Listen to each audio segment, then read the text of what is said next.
Ladies and gentlemen, welcome back to the workshop. It is fantastic to have you here. We're making a Viking sword. We've made the lower guard. We've made the upper guard. We're working on the pommel. In yesterday's episode, you saw us rough shape it. Today, we have to do the final finishing and shaping on that pommel. So it is fantastic to have you here. It is also fantastic to say that we are launching a wonderful new set of t-shirts. We've got some really great stuff, and the stuff that I am most excited about are these t-shirts right here. We have embroidered t-shirts. We've had embroidered polos for a while, which you guys have been enjoying, but this is just one really fine, awesome pieces of clothing that I love. Great for wearing in the shop, great for wearing out of the shop, out and about. We also have another brand new shirt design. Patience is required urgently. This shirt is going to apply pretty well to some of the things that we have coming next on the Viking sword, so I hope you grab it and one of these fine embroidered tees at alecsteelshop.com. Meanwhile, we're going to get cracking on this pommel.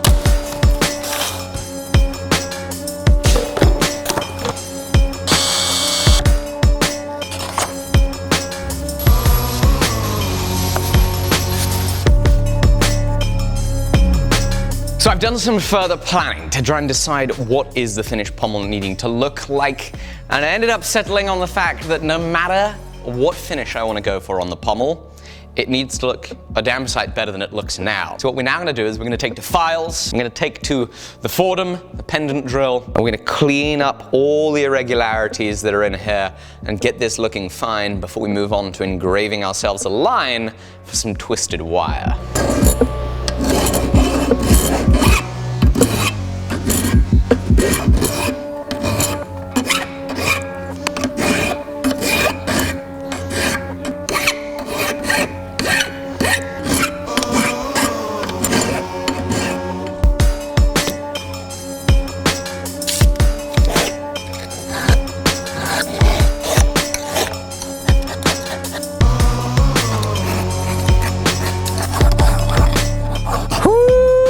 Are we making some fine progress?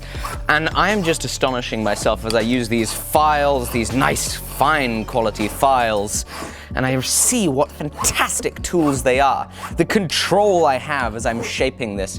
This is a half-round file, which is just proving wonderful. It's got this nice little point in here, which is serving beautifully to get into these tight corners of our scallops on the lobes of our pommel cap. And it's just working fabulously. Now, I started bringing down the grooves with a round file, aiming them down in the direction where our wire inlay is going to go, and then it's onto this to finish it off.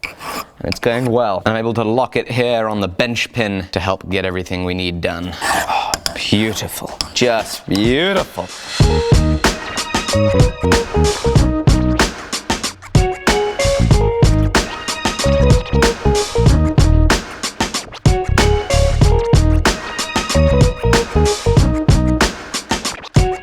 Here is where we are. This is now number 2 velour file finish. So it's pretty rough. It's globally just beautiful. It's got beautiful curves and shapes to it. I'm thrilled and couldn't be happier with how this looks, but it's a long ways away from that final finish. So what I want to try is on the pendant drill, I have this little 220 grit wheel on there, and we'll see if this is good enough to get down through the file marks and help start cleaning this all up. Otherwise, we've got some lower grits that we could try, or we got to hand sand it. I'd like this to be doing the job just fine though. That would probably be a little bit easier than hand sanding.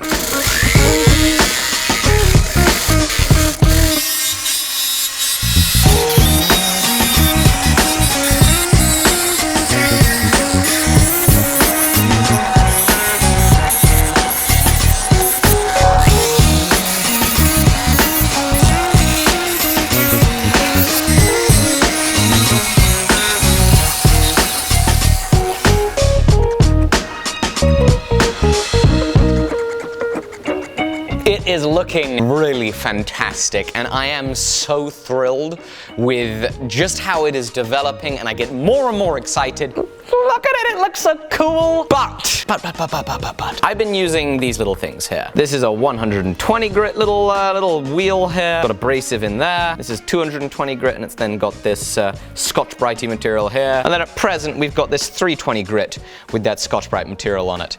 The trouble is, it's a little bit of a dirty finish. As you can see, there are quite a number of scratches in the surface finish. We've got scratches right here. We've got file scratches here that shouldn't be there. File scratches here that shouldn't be there. Now, this is going to have a channel engraved or cut in it, so I don't know how much of an issue it is, but I think that we're going to be in a much better situation the neater we make it first. So what this all means, I'm not at that 320 grit finish that we would obviously be hoping to be at, considering we just use a 320 grit wheel, and we need to jump it back down. I think what I'm going to do is I'm going to make myself up a little copper sanding paddle. I'm going to cut off some sandpaper, stick it on, and see if we can't clean this out the old-fashioned way with a little bit of hand sanding.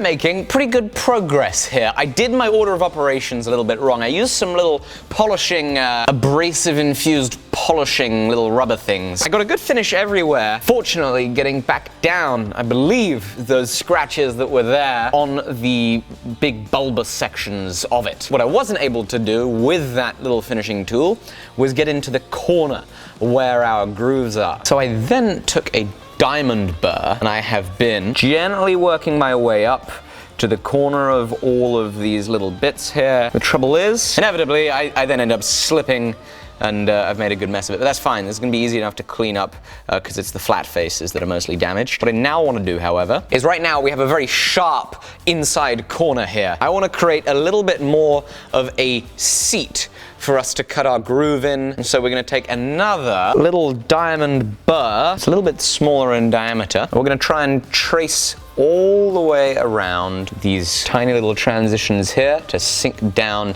in a little bit deeper.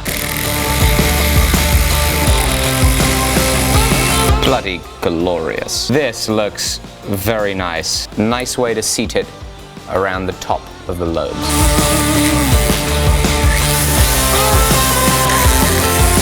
Well, that is a problem. It would appear my diamond burr has snapped, Watson. Sorry, I'm still listening to the Sherlock Holmes audiobook. But hey, I have a pointed burr now. Woo! Oh yes, that's the one. Oh, that's the one. That bull burr is ripping away the material. Ooh!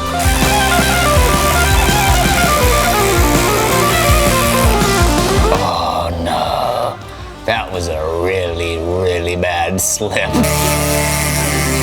I did it again. Oh, I did it again. I did it again! Right.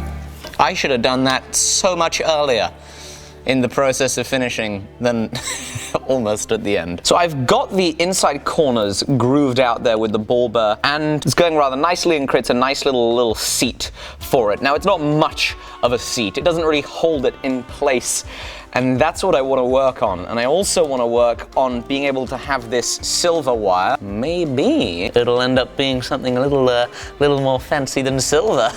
I want to end up having the silver wire flush with the pommel because I don't want it to stick out. You can imagine. Oh my goodness, that looks good. You can imagine. As this pommel is designed to be in close on the hand with that short 85mm grip, if we have wire exposed, we're likely going to end up hitting it. Now, deep inside the crevasses of these lobes, that's fine. You're not going to end up working on it with your hand. That could get worked on with your hand if that wire is not flush at this flat portion. So my plan to get the wire flush is to engrave a groove that is 1mm wide and 1mm deep all the way down so that wire has a nice place to sit. That groove will come down across the inside flat portion here, and that's where we're going to hammer the wire tight so that it stays locked in place on the bottom of the pommel. Now you'll see I now have my engraving ball vise here up on a steel stand that I fabricated up the other day. I've got the tire screwed into that steel stand, and it's making sure that my engraving is at a little bit of a nicer height. I was bent down a lot at my temporary setup earlier, and so this has been nice for my practicing to be able to be much closer to my eye level while I've got the magnifying optivisors. Okay, so now we just have to scribe the lines that we work to. We'll take an engraving chisel of the appropriate size. It's actually a little bit narrow. I was going to then have it follow on really nicely with, we'll take a scribe and a pencil and get going. But not yet. Well, that means we need to make a tool. It's always just one more thing that stops that nice flow forwards with a project. But that's all right, because you can get your More Patience Required t-shirt at alecsteelshop.com, as well as this beautiful, just look how lovely that is. That is just such beautiful embroidery. Wear this out on the town, wear this wherever, wear this in the workshop while you engrave, or while you do what we're now about to do, which is make a 1mm engraving chisel to cut these lines. I'm going to use some more of this silver steel, which will grind down, harden it, quickly temper it, hone it up, and go straight to it.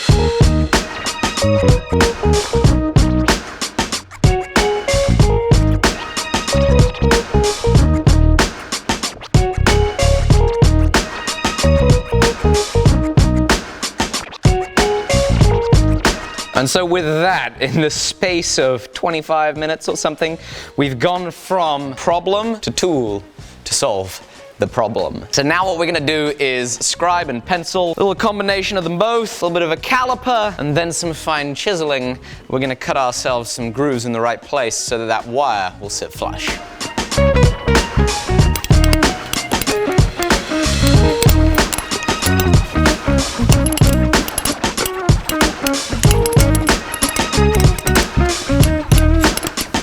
I've got the grooves roughly lined in, and now what I need to do is I just need to deepen them all up and get them down to the final millimeter depth so that wire is going to sit flush. But for today's episode, this is it. So I really hope you go and head over to the website, alecsteelshop.com, and grab yourself either one of these wonderful embroidered shirts, a Patience Required Urgently shirt, because I'm going to need some patience as we crack on with this. The shirts ship out of 2 locations, so they ship out of the US. So if you're in the US and you want to buy a shirt, it's super easy, and the shipping is only a few bucks. And they also ship out of Europe. So if you're here in the UK, if you're in France, Germany, wherever, you don't have to worry about shipping being expensive, because it all gets automatically done from the right place so that you can get a great shirt super easily. And it is also a fantastic way to support the production of all of this. I'd be immensely grateful. alecsteelshop.com, as ever. Thank you guys for watching, and I cannot wait to see you on the next episode on Tuesday. Thank you very much. I'll see you then.